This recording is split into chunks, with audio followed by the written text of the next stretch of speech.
नमस्कार दोस्तों, स्वागत है आपका चमत्कारी टोटके में। दोस्तों, आज हम आपको बताएंगे चार धाम का विशेष महत्व, इम्पोर्टेंस ऑफ चार धाम यात्रा के बारे में। लेकिन उससे पहले वीडियो में आगे बढ़ें, अगर आप चैनल पर नए हैं तो चैनल को सब्सक्राइब कीजिए, लाइक कीजिए, शेयर कीजिए और बेल आइकन को ज़रूर क्लिक कीजिएगा नए वीडियोज़ के नोटिफिकेशन के लिए। दोस्तों, कहते हैं चारों दिशाओं का संपूर्ण सार है हिंदू धर्म के चार धाम। संत शंकराचार्य द्वारा नियुक्त ये तीर्थ हिंदू धर्म की एकजुटता और व्यवस्था का प्रतीक है। भारतीय धर्म ग्रंथों में इन स्थलों का हमेशा से एक खास महत्व रहा है। भारत में ये चार धाम चार दिशाओं में स्थित हैं।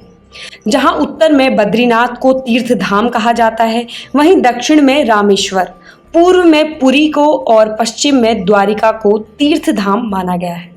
स्कंद पुराण के तीर्थ प्रकरण में कहा गया है कि इन तीर्थ धामों के दर्शन से मनुष्य के सभी पाप कट जाते हैं, शरीर में सकारात्मक ऊर्जा का संचार होता है और मरने के बाद मोक्ष की प्राप्ति होती है। हालांकि प्राचीन समय से ही चारों धामों को सनातन धर्म में विशेष मान्यता प्राप्त थी, लेकिन इसके महत्व को पूरे विश्व में प्रचारित करने का कार्य किया गुरु शंकराचार्य जी ने।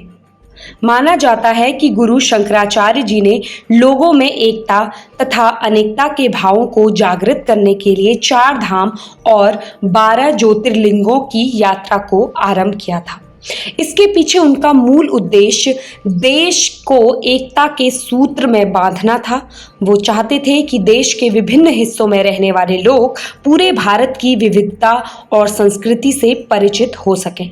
सनातन धर्म की माने तो हर धाम के पीछे एक पौराणिक कथा छिपी हुई है और हर कथा का अपना ही एक विशेष महत्व है। बात करते हैं बद्रीनाथ धाम के इतिहास के बारे में। प्राचीन कथाओं में बद्रीनाथ तब प्रसिद्ध हुआ जब भगवान विष्णु ने नर नारायण के अवतार में इस स्थल पर तपस्या की।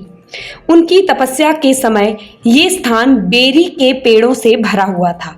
जिस समय वो ध्यान में लीन थे, तब एक बेरी के पेड़ ने उन्हें सूरज की गर्मी से लेकर भारी वर्षा से बचा के रखा था। स्थानीय लोगों की मान्यता है कि भगवान नारायण को सभी बाधाओं से सुरक्षित रखने के लिए लक्ष्मी मां ने बेरी के पेड़ का रूप धारण किया था।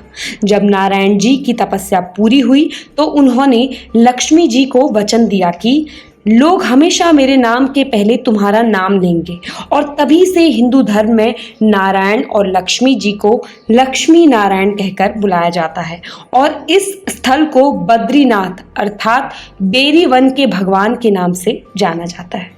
आइए जानते हैं रामेश्वर धाम का इतिहास। त्रेता युग में भगवान राम ने रामेश्वर में चेन्नई से लगभग 400 मील दक्षिण पूर्व में एक शिवलिंग का निर्माण किया।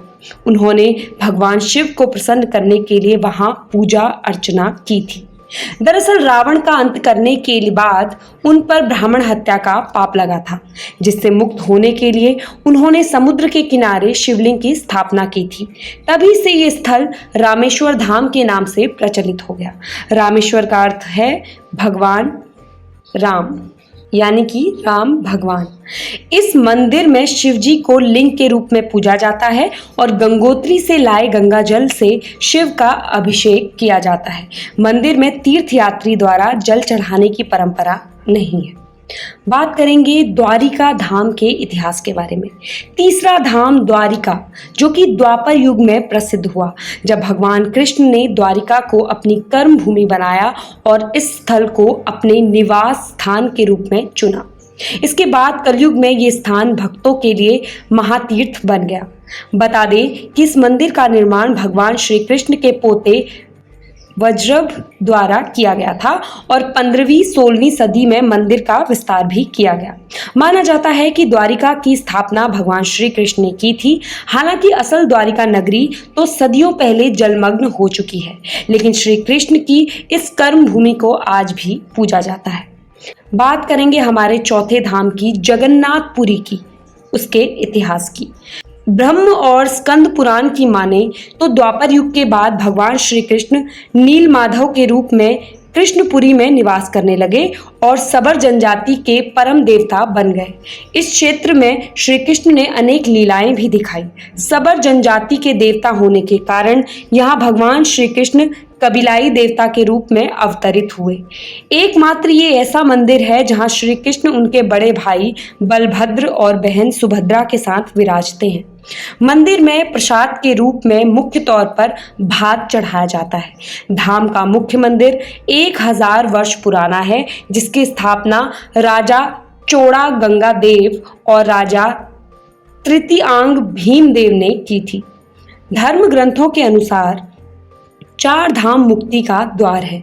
इन तीर्थ स्थलों की यात्रा मनुष्य को सन्मार्ग की ओर ले जाते हैं।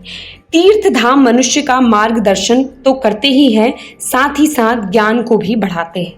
देवी देवताओं से जुड़ी पौराणिक कथाओं से मनुष्य को अवगत भी कराते हैं, जिससे पुरानी परंपराओं और रीति रिवाजों को जानने का अवसर मिलता है।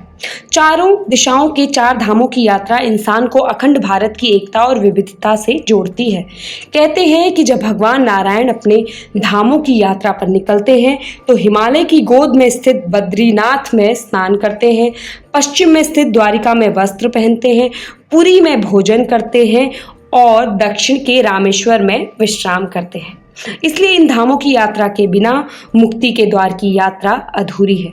तीर्थ धाम मनुष्य को भगवान और भक्ति के करीब ले जाती है और यही वजह है कि इन्हें चारों दिशाओं में स्थापित किया गया है।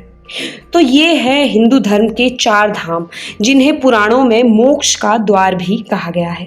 इन तीर्थ स्थलों की यात्रा मन की शांति के साथ साथ आत्मा को भी शांत व तृप्त करती है। तो ज़रूर दोस्तों अपने जीवन में तीर्थ यात्रा ज़रूर करें और भगवान के और भी करीब होकर मोक्ष प्राप्ति का मार्ग प्रशस्त करें। और ऐसे ही जुड़े रहिए अपने चैनल चमत्कारी टोटके के साथ। धन्यवाद।